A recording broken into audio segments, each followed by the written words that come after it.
So I'm going to talk to you a bit about what I've called a dialogue with the future, some perspectives on social and societal renewal. Let's see. Get comfortable because it's going to be a bit of a fast ride. I do have 80 or 90 slides, so I'll be probably speaking a bit quickly, testing to see if you're wide awake after the coffee break. So I was asked to give some ideas about how to make intellect the resource of Ukraine's development. I thought that's an excellent question because it's the same question that we're asking in the Netherlands, how to make intellect or intelligence the primary resource of the Netherlands development. I work a lot in Scandinavia. In Sweden, they ask the same question. In Finland, they ask the same question. And when I work in Japan, people there are asking the same question too. So obviously, there's no easy answer, because if we had the answers, we'd already be doing it. So the story I'm going to tell is, of course, not the Ukraine story, because I've only been here a few days and I don't know your country or your culture well enough to even pretend to say something intelligent about it. But what I do want to do is give you some of the experiences of projects, initiatives, methods, and instruments that I'm familiar with from my work in Western and Northern Europe, and go quickly through a number of ways that we in the Netherlands and in Finland and in Sweden and in Brussels and in Japan are looking to make intelligence and intellect a resource for our future development. But of course, the first question you have to ask is, what kind of future are we talking about? There are many possibilities.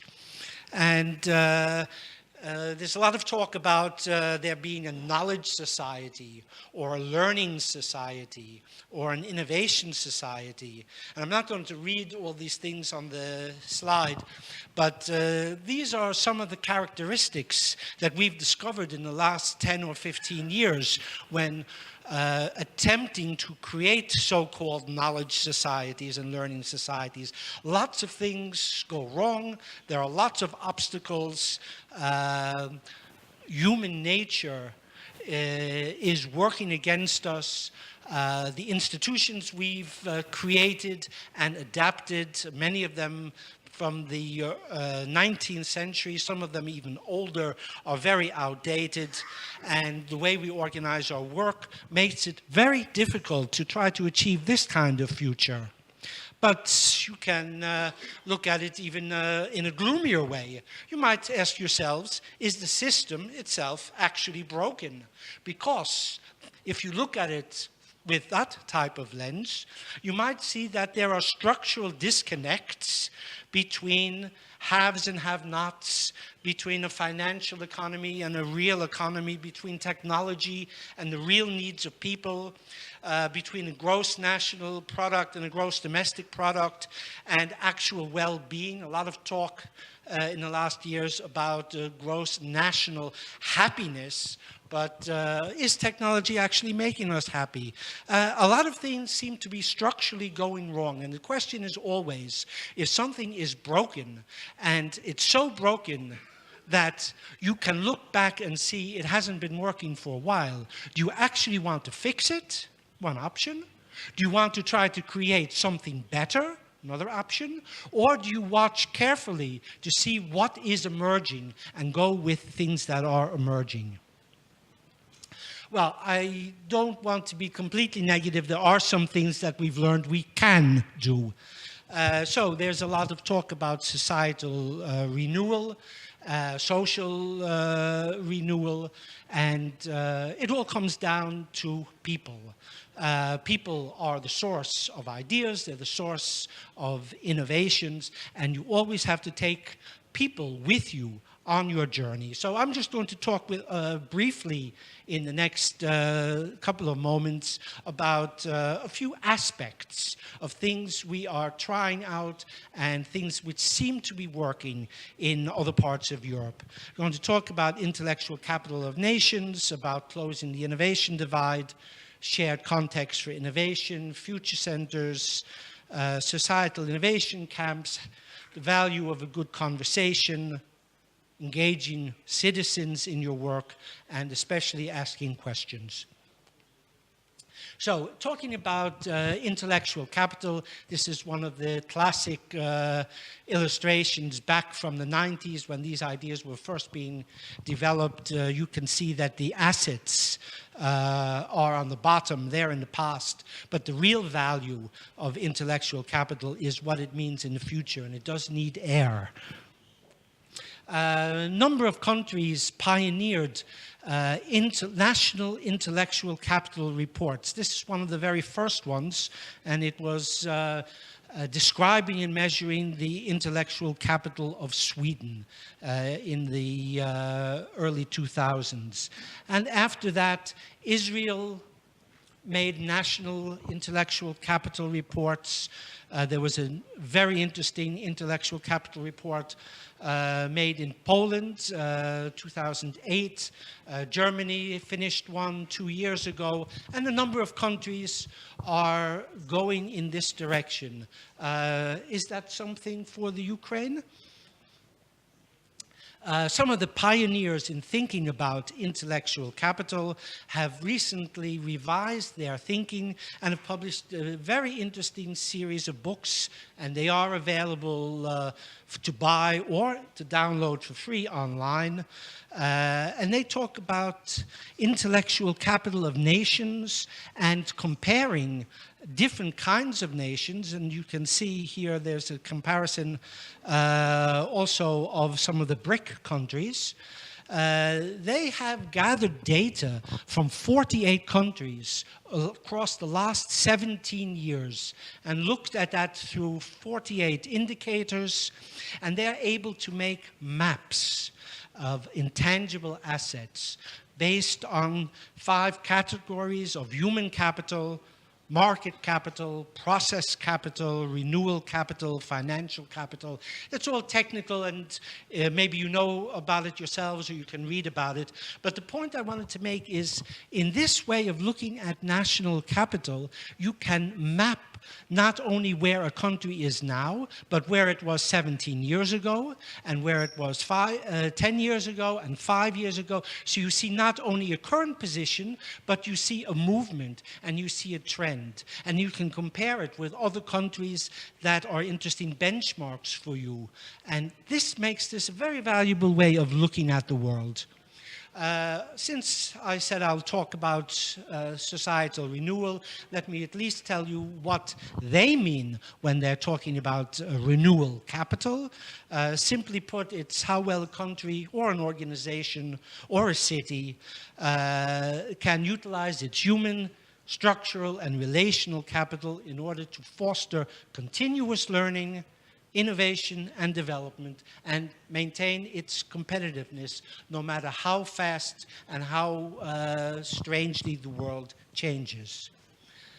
And this idea of renewal capital has also been taken over by the European Commission and by the Committee of the Regions in Brussels. And in a recent opinion of the Committee of the Regions, which I helped work on, we were able to get a number of very interesting statements, calls by this Committee of the Regions to the European Commission, to the politicians of Europe, to the business leaders of Europe, and to the citizens of Europe. And you can see I've put it in thick letters.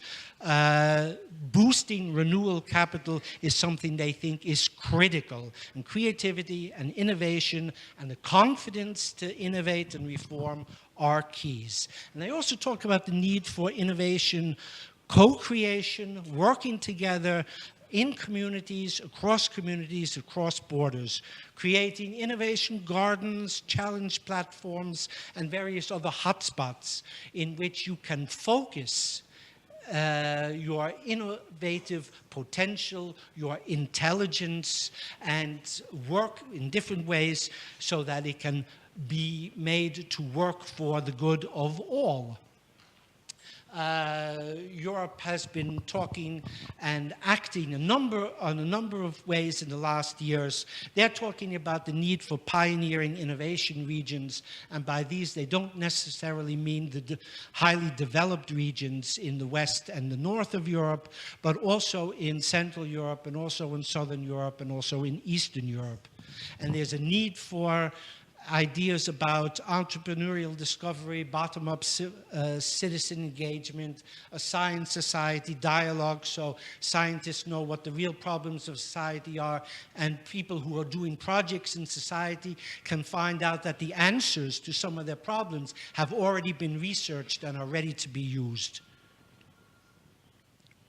One of the promising instruments these days is called Open Innovation and Open Innovation 2.0. It has a lot to do with involving all of the relevant stakeholders in doing a lot of prototyping, in adapting and trying things out as fast as possible, of working in networks, of doing things with 21st century ideas and not 20th century ideas and not 19th century ideas. And I don't want to give you the impression that I think the old ideas are not valuable, but I do want to challenge you to consider each time you use a concept, does it add value to your work? Is it relevant to your work now? Is it outdated? Or is it really what you need?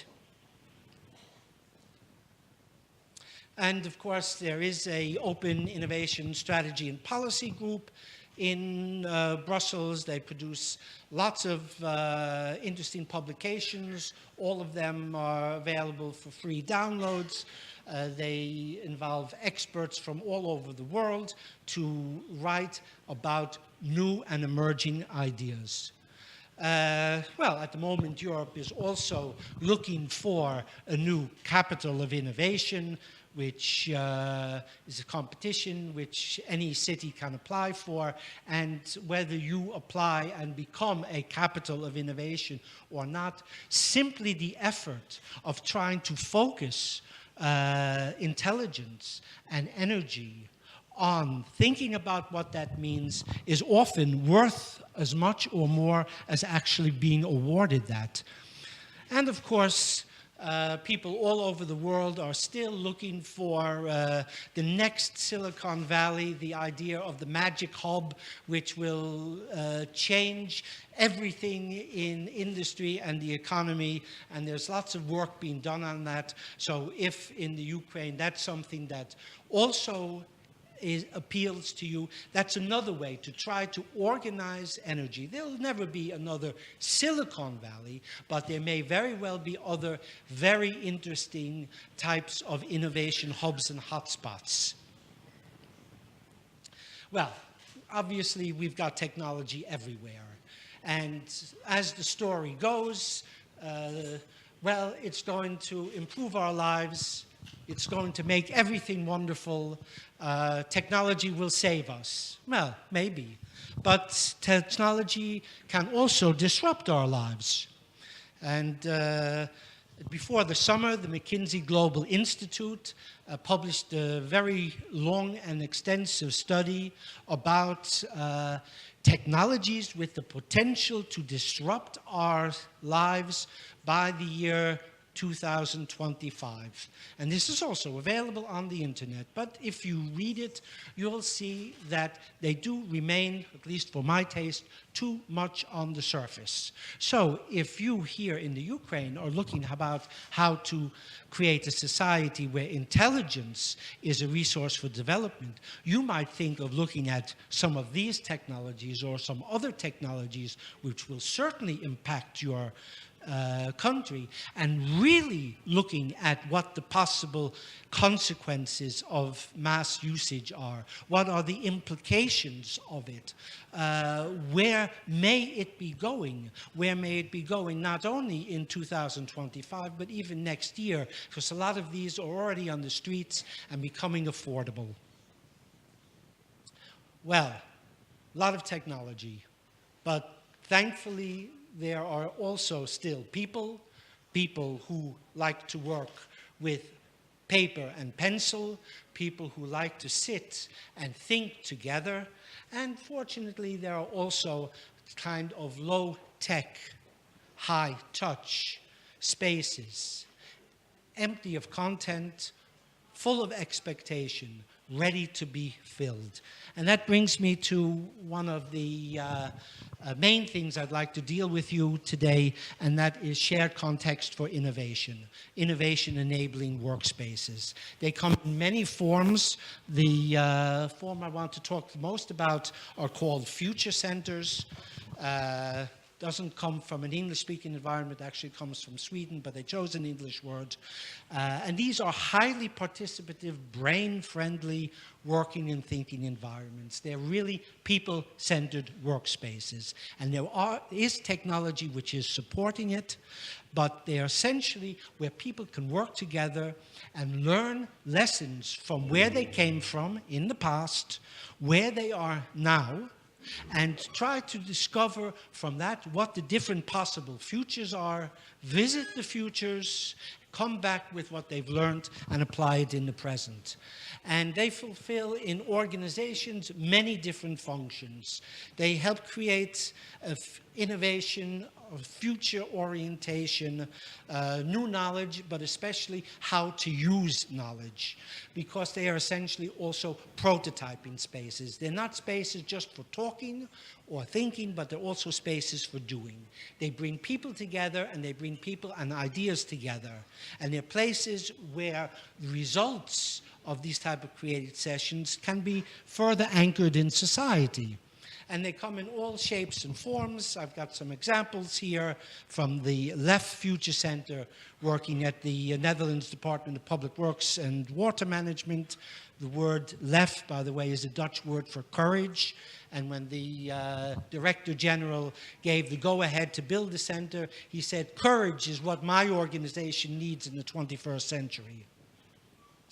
And here's one at Dialogues, called Dialogues House. Completely different design, completely different concepts, but it does share a number of key operating principles. This one at the bank. Here's one at the Dutch Tax and Customs Administration. It's very low tech. It was made on a very small budget, and its core principle is a license to disturb. They say it's our business to bring in outside ideas which disturb the organization, which stress the system, and make people think about better ways of working and serving the public. There's an innovation space working for the Ministry of Business, Innovation and Skills in London. There's a Mind Lab, a future center in Copenhagen, working for 3 Danish ministries. There's future centers like this one in Japan at the Fuji Xerox. But in fact, at the moment, Japan is fast becoming the world leader in developing future centers. There are 15 future center initiatives at the moment in Japan. There's a very active co-learning network, and there are future thinking sessions taking place all over the country. So these centers work, and they work for a variety of reasons. Again, I won't read everything on the slide, but I think what's important are the bottom 2. They work with issues that really matter to people, and they focus on concrete results. And sometimes there's a lot of playfulness going on, and sometimes there's a lot of dreaming going on, but they always work towards concrete results on serious issues. In addition to future centers, we've got a large movement of living labs. This European network has more than 400 members, also outside of Europe. So this type of innovation-enabling environment is where users of technology, together with researchers, go into the real world, into a neighborhood, a street, a farming community, a fishing community, and they try out technologies and technological solutions with the users, and then work together to make them better. Very powerful, 400 of them, and it's all available on the internet. You can see whatever sector you're in, there's probably one somewhere in Europe doing that type of work. Forum Virium, at the moment they're the chair of the European network. It's the Helsinki Living Lab, and they do a lot of work, especially on social and societal innovation and working with young people.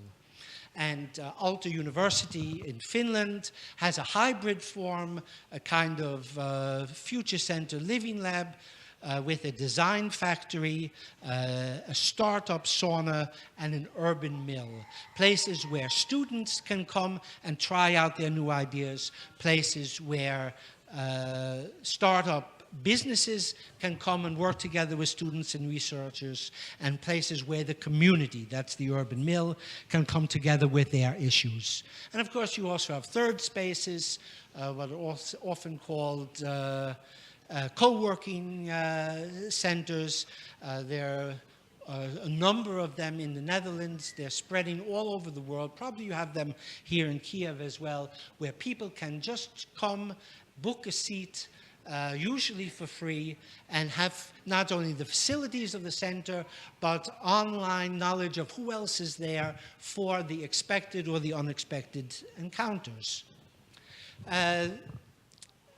There are also action learning camps, which are innovation enabling spaces. And one that I've been directly involved with is the AXI, the Aalto Camp for Societal Innovation. We've run it 5 times since 2010. It's a type of prototyping space for societal change. Real people, real organizations, cities, universities, small business, and this last year, even multinationals bring an actual challenge. We bring people from all over the world to work in a program, sometimes 4 days, sometimes 8 days, to deal with these together. It's a real distributed intelligence coming together for a moment, working on societal innovation issues. It's self-organization in a facilitated environment. It's thinking not in results, but in outcomes. And it uses the knowledge triangle, bringing innovators, researchers, and students together. 2012, we had challenges from 3 countries, Finland, Sweden, and the Netherlands, looking at the issues of what is an inclusive society. We looked at it in terms of innovation culture, new kinds of collaboration between citizens and government, setting up urban test beds and demonstrations, and how to create jobs. This last summer, in August, we ran the 5th camp in Malmö, Sweden. It was based on the theme Societal Innovation for Sustainable Urban Development. We had 10 challenges, 100 participants. We worked for 4 days, and the people who were at the camp are still working now in the 6 weeks of on-site prototyping. In 2 weeks, we'll find out what the ideas that came out of the camp were when they were tested in the real environment. These were a number of the challenges we had, everything from how to create test beds, smart lighting, have the carbon footprint. Outputs of the camps, new perspectives, new understanding, prototypes and good ideas, plans for testing and practice, personal development, international networks, follow-through options.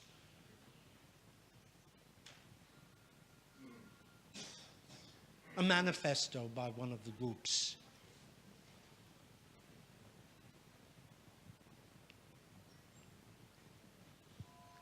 Well, there are more ways to bridge this innovation divide. The region of Skåne in the south of Sweden has the ambition to be the most innovative region in Europe in 2020. I think there must be 30 of those regions with that ambition. Be that as it may, it helps them focus their intelligence and intellectual capital towards achieving that.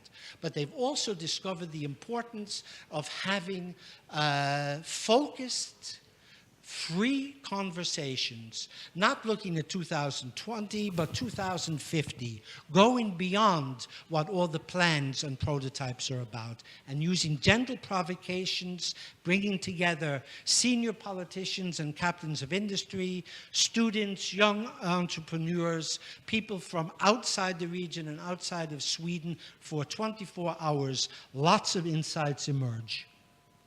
And of course, there's a whole movement throughout Europe about civic-driven innovation, how citizens themselves take innovation into their own hands and help government get out of the way. This is a project, it's running at the moment. We invited applications from more than 150 projects. 40 of them were chosen, all different forms of citizen-driven innovation, and they've been invited to a 3-day learning activity in Amsterdam at the end of October.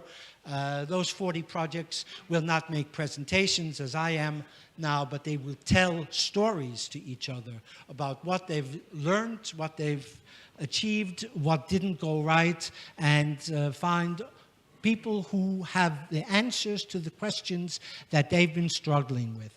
So, of course, we talk a lot in Europe about smart cities, but you should, of course, be aware you can't have smart cities without smart citizens. And if you look at UNESCO's 4 learning dimensions formulated in the 1970s, you'll see that most of this is still not commonly shared, commonly practiced. Learning how to know, learning how to do, learning how to live together, and learning how to be. Essential if you want to have smart and intelligent society to the future. So, you can build living networks across Europe. I chose just one small example from We Learn It, because they work with primary and secondary school students, and they try to develop creative thinking skills by allowing the learners to do things themselves. And they support all kinds of projects by schools, but also by the young learners, based on creating something, on contributing to the community, and on doing discovery thinking. So what's in the road ahead? Lots of things. Can we implement our ideas rapidly? Can we learn to see around corners? Will there be good collaboration across communities? Can regions become future centers? Can society become a living lab? Is there really such a thing as an innovation economy? Is it a good thing? Are there limits to connecting everything as we're trying to do these days? What about the opportunity costs of not doing things? There's a lot of talk about ignorance, but ignorance can be a healthy thing. It's stupidity which we want to guard ourselves against. Can you move from control to encouragement when you're trying to involve people? So obviously the future is uncertain, but it's also an asset. Obviously the future is moving, and if that's so, shouldn't we be moving with it? So ask yourself the question, what is the future asking? What are our technologies asking? What kind of world do we want our children to live in 10 years? And if you look around and you see that the world around us is the result of the questions which we asked yesterday, what questions should we be asking today? And that's my short presentation.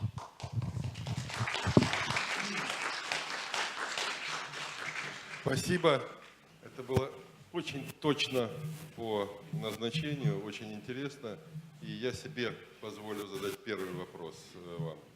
А можем ли мы рассчитывать на вас как на проводника или связующее звено между нашим проектом и теми европейскими проектами, о которых вы говорили?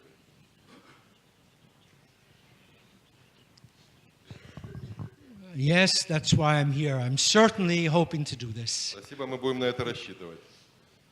Пожалуйста. What is your opinion about the main driving forces for successful innovation?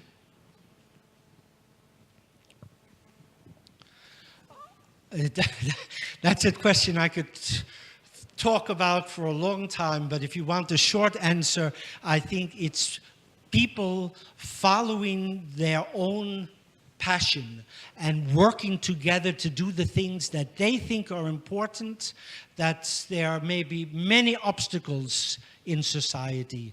But I think you can never underestimate that famous quotation by Margaret Mead, the power of 2 or 3 or 4 people coming together with the passion to improve the world.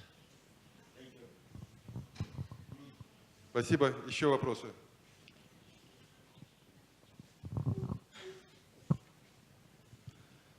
Dear Mr. K'une, you showed us a list of different places to accumulate ideas from youth, from different people, NGOs, etc.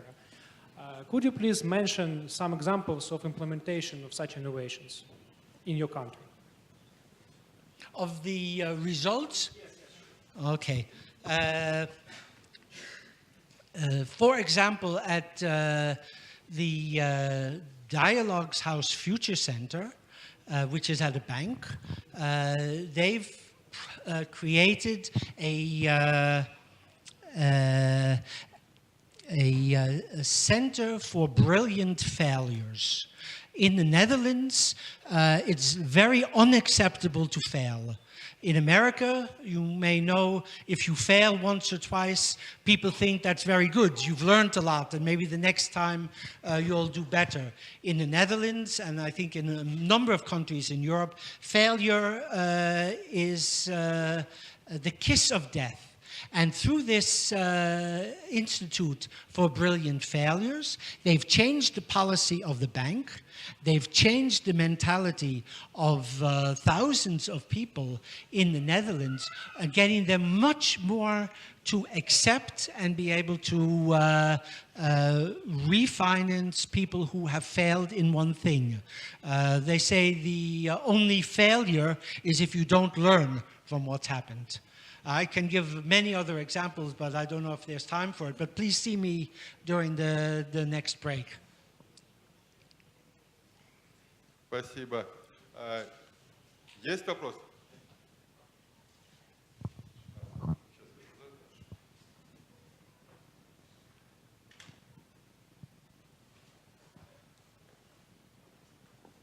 Україна – це країна неофеодалізму. Чи може ця соціальна і політична обставина впливати на здійсненість інновацій?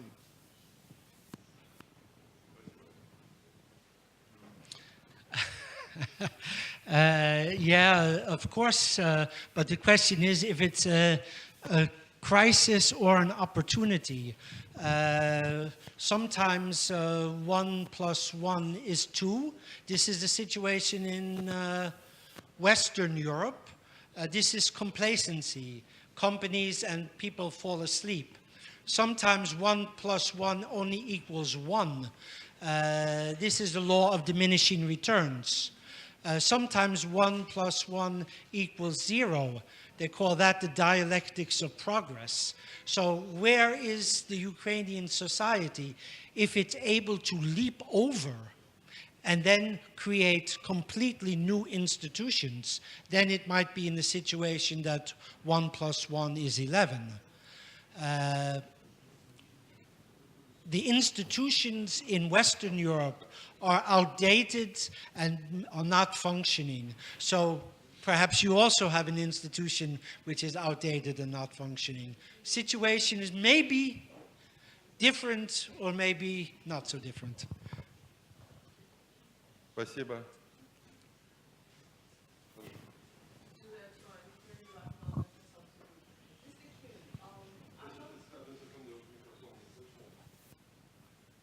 I heard the president of Israel at the meeting saying that Mr. Larry Page and Mr. Sergey Brin, they did not rob anyone, they did not steal anything from the state, they just created something new.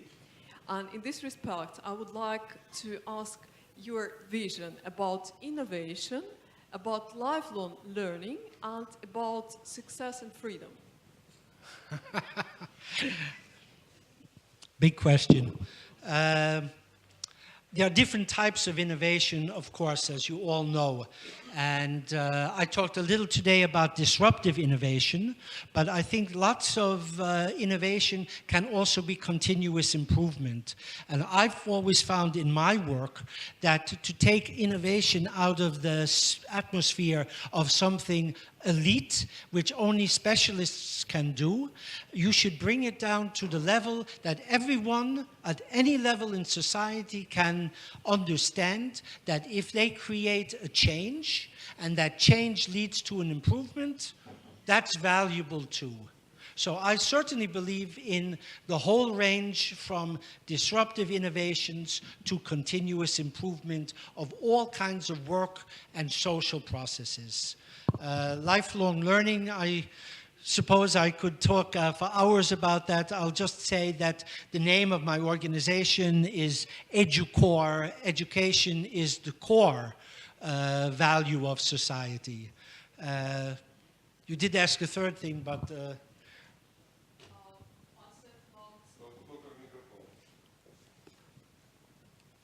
I said about also freedom.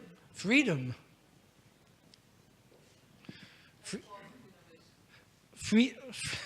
Freedom is in the mind. We often talk about crossing borders in lots of these projects, but I think the main border is the borders that people have with their assumptions and their preconceptions of what's possible and what's not possible. And Vladimir Nikitin talked about our minds are full of garbage, and that garbage is limiting our freedom. I'm not sure if that's the answer you are looking for, but that's what I would like to share with you. Спасибо. Вроде все, спасибо.